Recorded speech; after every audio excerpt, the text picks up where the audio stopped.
Hi, and welcome back to Lesson 6 of Rampant Design Tools' full line of Final Cut Pro X training. I'm Stefanie Mullen, and in this lesson, we're going to begin building the rough cut of our edit. Did you hear that? We are finally editing!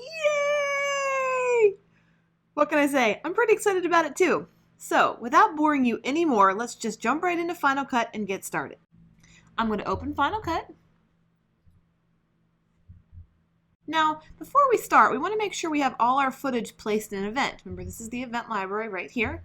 Remember, you don't necessarily need to copy over your files, but I like to just to make sure I always have them available. So, you can see here that I've created an event called 6th Street Pub. Okay? And all my files have been added. So if I click on that, you'll see all my files are added right there. If you need a refresher on how to import files, take a quick look at lesson number 3. There you will learn about keyword folders and also about the color analysis that Final Cut performs on import. Very cool and time-saving stuff in that lesson. Go check it out if you haven't seen it. Now I know we are all anxious, we want to get into this edit going and get right into it, but I want to pause really fast and give a huge thank you to Russ Fairley over at rfshow.tv for some great footage to use for this tutorial. Check out his site. He has some awesome tutorials and does some great interviews with some of the top guys in the industry. Definitely worth a little internet trip. Go check him out. Alright, now let's get back to the edit. So, the first step when faced with mounds of footage is to get a little more organized. You can see here we've got a ton of clips. Well, we need to screen these clips and pick out the sections that really make our edit sing. You know, that moment of, ah, that's what we want. We're looking for that ah moment, so we have to screen all these clips. So let's actually start doing that. Let's start screening these clips. First, as you can already see, I have 2 keyword folders already created. These folders were created when I imported my footage based on the folder structure I already had.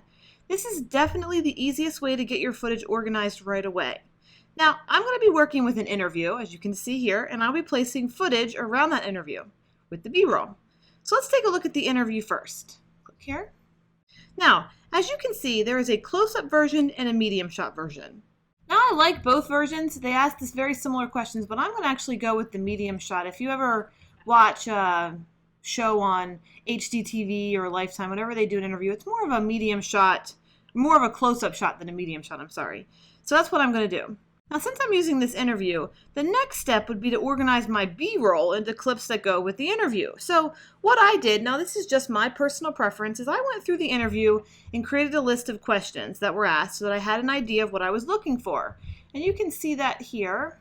Pull up my questions. So they'd asked her what the vibe she was looking for. I talked a little bit about the flooring and some of the inspirations and stuff. So I wanted this so I could take this and label my B-roll. Again, like I said, this isn't necessary, but it helps keep my brain organized. And well, who doesn't need a little brain organization every now and again? I know I definitely do. So now that I have an idea of the shots I'm looking for, let's take a look at the B-roll folder. I'm going to first minimize my questions. I'm going to click over here, my B-roll. And as you can see, there are a lot of shots in here and a lot of things to cover. So the best way for me to conquer these shots is to add more keywords that go with the interview I am using. Remember how I wrote up the questions asked during the interview? Well, this is where I would use all that information. Now, to save time, I'm going to show you, I'm going to close this one out, I'm going to pull this one down. I have already gone through and added keywords to the clips I want to use in my edit. If you have absolutely no idea what I'm talking about and this all sounds completely foreign, just go check out lesson 5 where there's some great info on how to tag your clips. It's very nice and it gives me a nice easy way. So, if I go back to these questions, let's see if I can pull them back up. Here we go. Pull up my questions. You will see I have a pub vibe, which goes for the first one. I have a flooring. I have inspiration, and I have final thoughts here listed as my keywords. Okay, this is going to make it really nice and easy when I start trying to pick things to put into my timeline. Now, keyword again is just a personal preference of mine, and not all projects require the use of keywords. I do love how Final Cut has this option though, and it does save me tons of time when putting it together and edit. But again, personal preference, completely up to you, whatever you like to do. Okay, now that we have everything in smaller groups right here with our keywording, let's take a look at the individual clips and see if we can further organize for a faster edit. As you already know, you can drag your mouse across the clip to skim. So if I click here, You know you can drag your mouse here to skim, really simple. Makes it very easy to preview your clips. You can also select portions of your clips very easily. So basically you're going to create your ins and outs for a specific point in your clip here. And we're going to actually be using the I and O keys. So as I said, we're going to start here at the pub vibe. We're going to start here with clip number 86. And I'm going to click on this. And if I start it here and I press the space bar, you're going to see that my clip's going to run.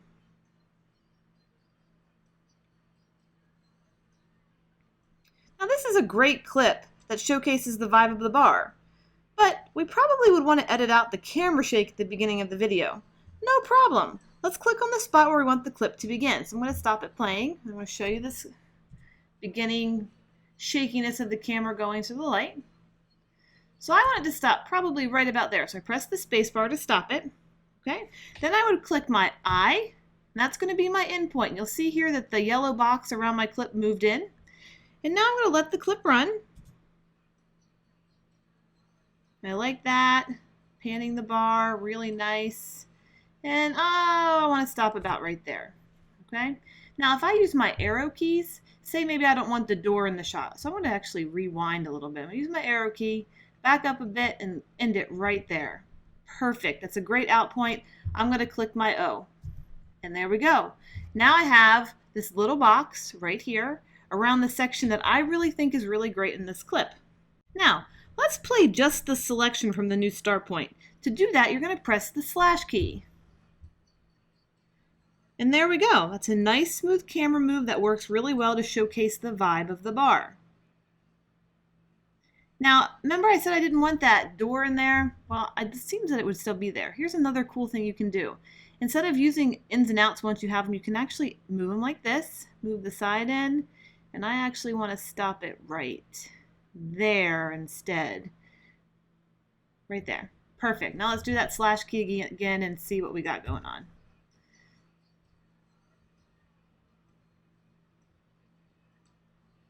Perfect. Love it. Now don't worry too much if your in and out points are not perfect. You can also further modify your clips once the clips are placed in your timeline with some trimming techniques that we'll learn later, but not right now. So right now, just get a rough estimate of what you think you would like to show and you're good to go. Now, once you select something, you can actually do a few more things. You can actually add keywords to just this section, or you can mark it as a favorite. I'm actually going to mark this as a favorite so I can retrieve the parts I want faster in the future. So here, down here, you can actually type F, or I can push green star. I like to give it a star, so that's nice. So you'll see there's a little green line here saying this is my favorite. Great. One favorite down. Bajillion more clips to go. All right, let's keep going. So you have a selection. That was really easy. Ins and outs. We've used them before in other editors. Perfect. But what if you wanted to select another portion of the clip? No problem. This is really easy as well.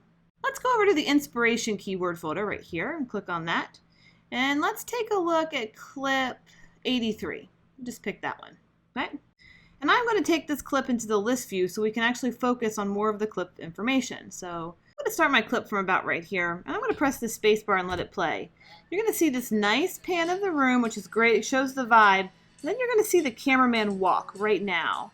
He's going to walk forward. It's going to be kind of shaky.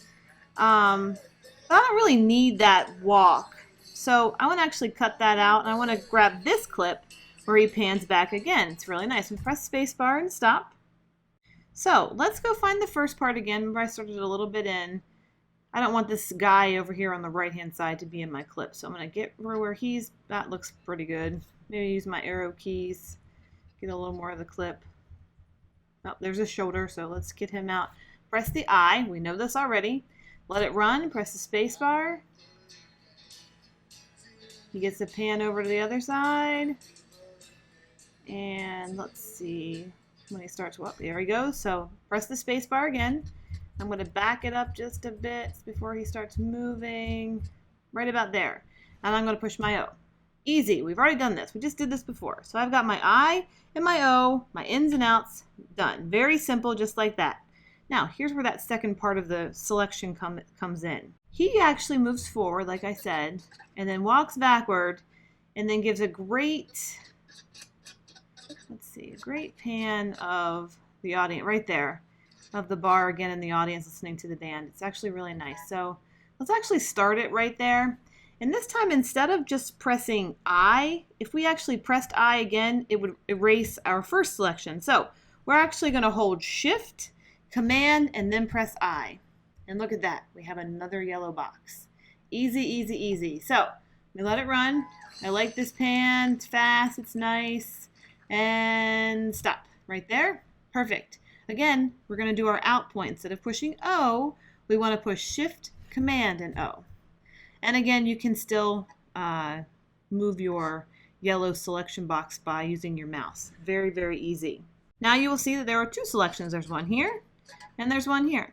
Okay, two selections. You can keep adding more and more selections as you want. If there's other parts of this clip that you really want to keep, go for it. Add as much as you want. You remember, the more clips you have, the better your edit's going to be. So find clips, select them, easy.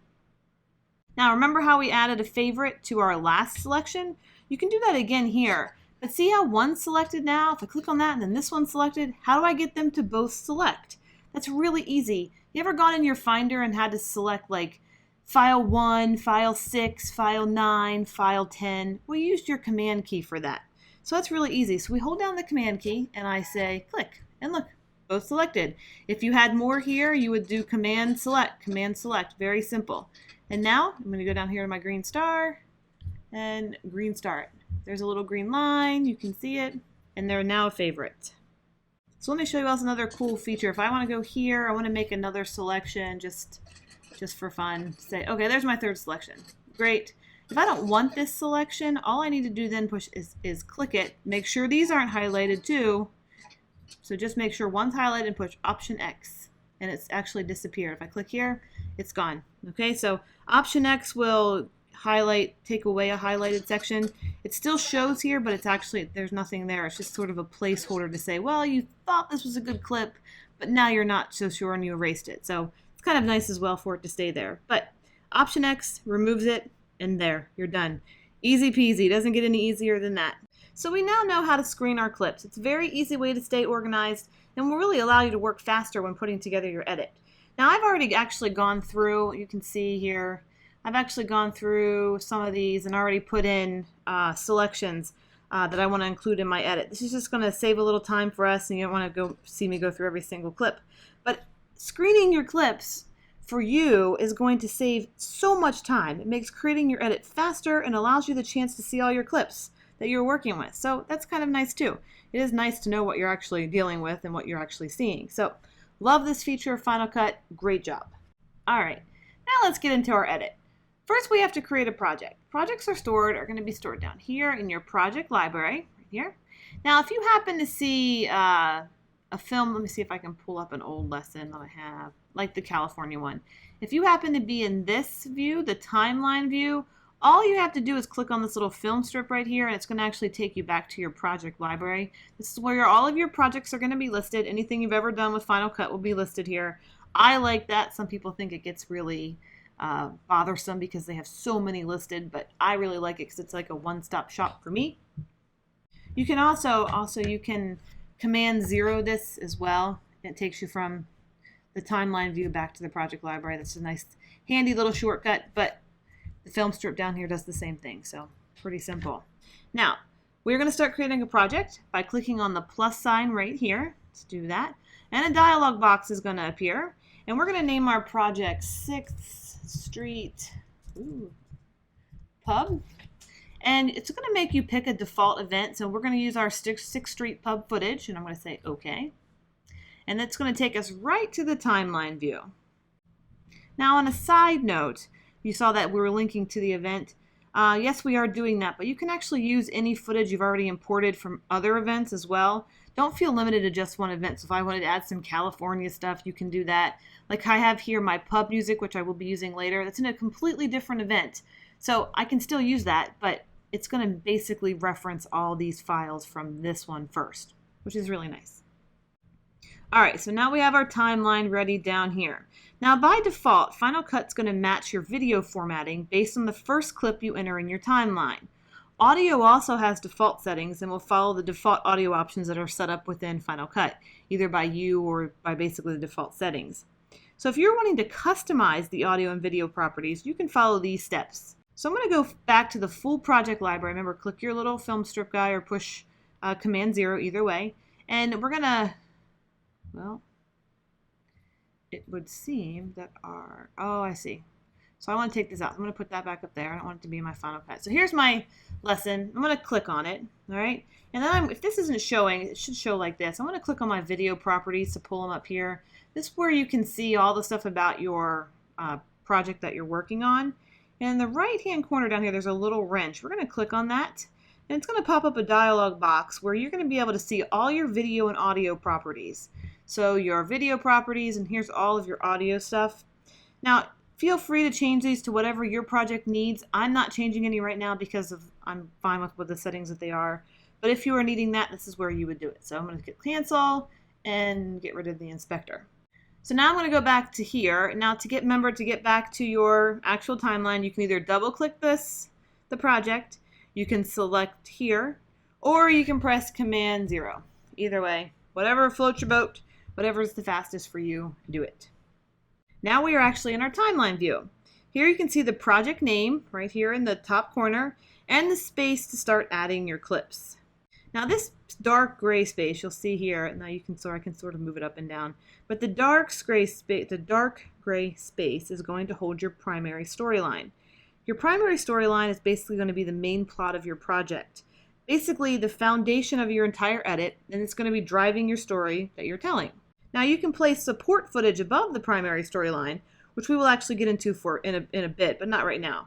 Right now we're going to focus on the primary storyline. Now there are actually several ways to start adding clips to your timeline in Final Cut. If you have ever used another editing program in the past, you probably selected your clip and then dragged it down here to the timeline. This is fine. You can still do that if that's how you like to do, but Final Cut has a cool feature where you don't need to really do that. I don't actually think they want you to do it either. So, because it's easier with one click. If I can just click on something and then add it with a click, that's really easy. Come on, that's simple. So why worry about dragging? So basically, let's take a look at how to build our primary storyline using this kind of adding your clips to your timeline. So I'm going to first go back into my view of all my clips, okay? Now we're going to be creating a piece that is revolving around a bar, but is primarily being driven by an interview. So the interview is going to be our primary storyline. So let's go ahead and start adding pieces from our interview. Now I'm going to click on my interview here, and I'm going to click here. And as you can see, I already have the sections already separated for the parts that I want. And I'm actually going to take this back to, I'm going to go back to that view, and I'm going to go to favorites. And this is going to show you, this is just my favorite showing. So this was all the clips here. And I just want these sections. So I'm going to click on show my favorites only. These are the pieces of the clips that I just want to keep. Now let's start adding. So I'm going to click here first. And right here above the timeline, right here in this little box right here, you will notice there's 3 different buttons. There's going to be a connect, there's going to be an insert, and there's going to be an append. Okay, so 3 different ways to basically add your clips to your storylines. We're going to focus on the append button right here. Basically, I think of it like an add. It's adding your clips. So let's go ahead and add our clips using the append clip to the storyline. So we click on our footage just like that, and I click append. Look at that. It's in the timeline. Didn't drag anything, just pushed one button. Nice. Love it. Okay.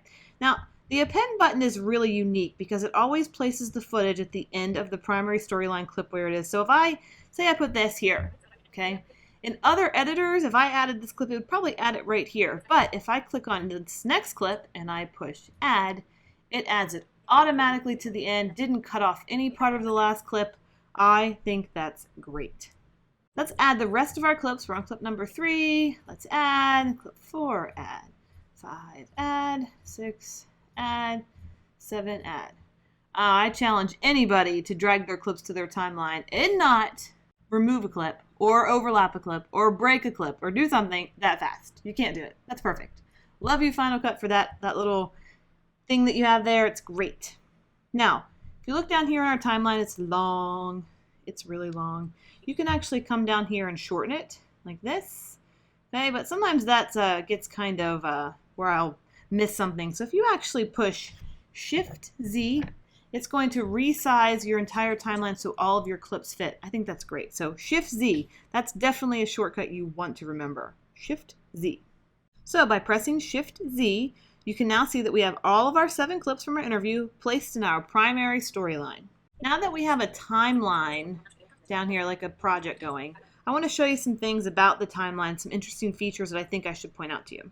First, let's talk about snapping. Okay, snapping allows you to quickly find edit points, which comes in pretty handy. So see that? Snap, snap, that's the edit points in between all my clips. And you'll also notice that the playhead, right, or this is the skimmer. The skimmer turns yellow when it gets to the end of the edit point. That's great. Now, snapping can be found over here.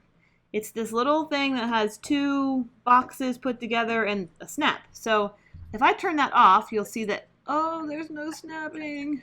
No, that's no snapping. This is actually important for other reasons, but for now, no snapping. So snapping on, bloop, bloop, bloop, bloop. Snapping off, no snapping. Okay, very simple. You can also turn skimming off. Now this is skimming. If I turn this off right here, oh, I can't skim anymore. I'd have to actually move my playhead. All right, but it's that is a good point. You need to remember that because you're going to be using that in a little bit later of this lesson. So this is no skimming. Look, nothing's happening. But if I turn that back on, I can skim and preview my clip at will. So skimming's right here as well. Snapping's right here as well. There's also audio options right here. You can turn off so now there's no audio skimming, but for right now, we're not worrying about that, so I'll just leave that on. Now you can also change the clip appearance in your timeline as well, and that's going to be down here on this little light switch. I love these little light switches. There's always something going on here. So if I click that, you'll see there's different views. You can show it as just audio.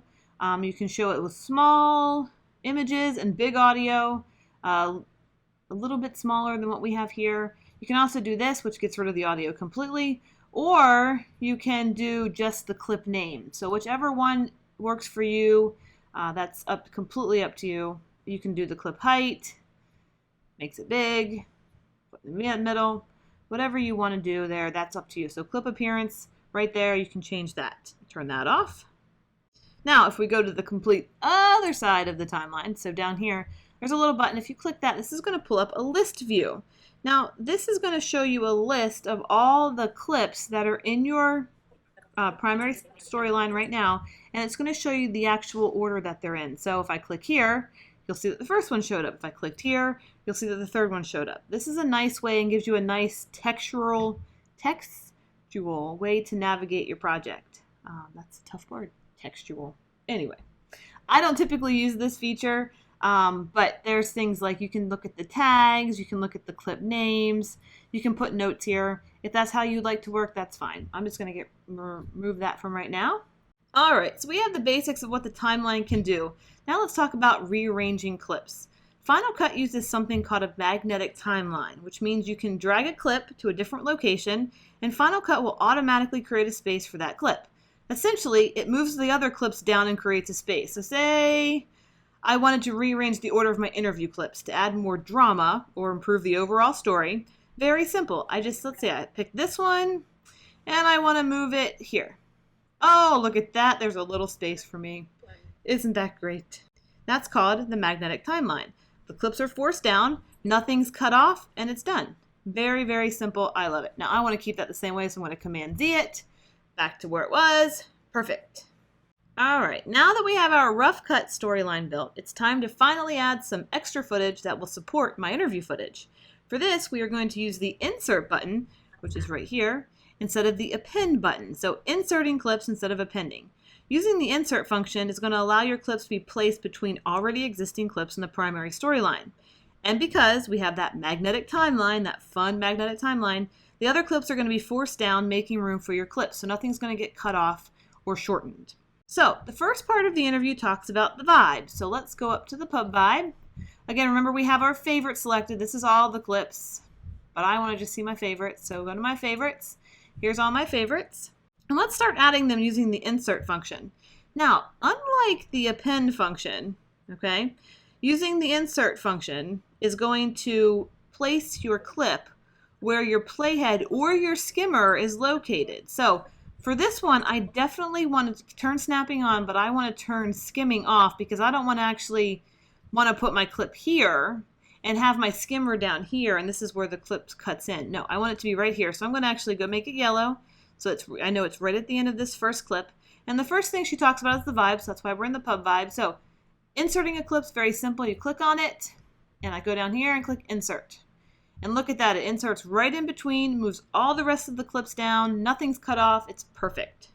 Now you can do the same with the rest of the clips for the interview. Like if I wanted to add this one, say insert, it's just going to keep inserting them in, okay? But I'm not going to do this to bore you, so you know how to insert, but I would just go down here and insert more. But we're not going to do that right now. Now we have our primary storyline roughly built. This still needs a lot of work, but we have a foundation, and that is a great place to be. There is one more thing that we'll be needing to edit, and that's audio. You may find that your project needs sound effects or music to help improve the overall feel you're going for. And as you can probably guess, our edit definitely needs a soundtrack. So let's add that in. I'm going to go over here, pub music. Now it doesn't seem like I have any footage here. Oh, I have it up here. Look at this favorites. Get rid of that, put all clips. That was my bad. I apologize for that. So here's my audio clip right here. Now I don't want to pin the music to my timeline. I don't want it to go to the end. I don't want it to play down here. I want it to play throughout the entire thing, right? That'd be weird down here. Okay, and I don't want to insert it. I don't want it to start here and start. What about these clips? They need music too. So that's where we're going to be using something called the connect tool. Connecting clips is really cool because once I connect them, it's going to remain there attached to my edit until I get rid of them or I can move them around. So let's go up and select our music, and then let's select connect. And you'll see down here, there it is. It's connected to my primary storyline. I can move this around just like I said, but it's always going to stay there. We're going to put it back at the beginning. Perfect. Now we will work on the length of the audio in later lessons, but you can see that it's connected and it can be moved around and everything. So I love it. It's perfect. I can play it now and I like the sound and everything's good. So what do you think? I think it works well so far. That is a great place to be. Our edit is on the way and we're getting there and we're got more stuff to do, but we're excited, we're ready, we got the rough cut in. Perfect. And that's that. You're now familiar with how to mark or screen your clips for editing. You know different things you can do in your timeline to customize it just for you. And you also know 3 different types of edits. Wow! You are now ready to create your own rough cut. That is awesome. Now get out there and rough cut away. But make sure you come back to the next tutorial where I will show you how to finish up your rough cut and begin to have a decent looking edit. Oh, it's getting fun now. Can't wait. Woo! Yes. Again, a huge, huge thank you to Russ Fairley for his awesome footage. Without this cool footage, I probably would have had to use video of my cats. Eek! Oh! No, really, he is a great guy with some great tips. Check out his site. It's rfshow.tv. As always, this is Stefanie Mullen from Rampant Design Tools saying goodbye for now. If you have any questions, specific tutorial requests, or just want to say hey, hit me up on Twitter at FinalCutSteph. Until next time, bye!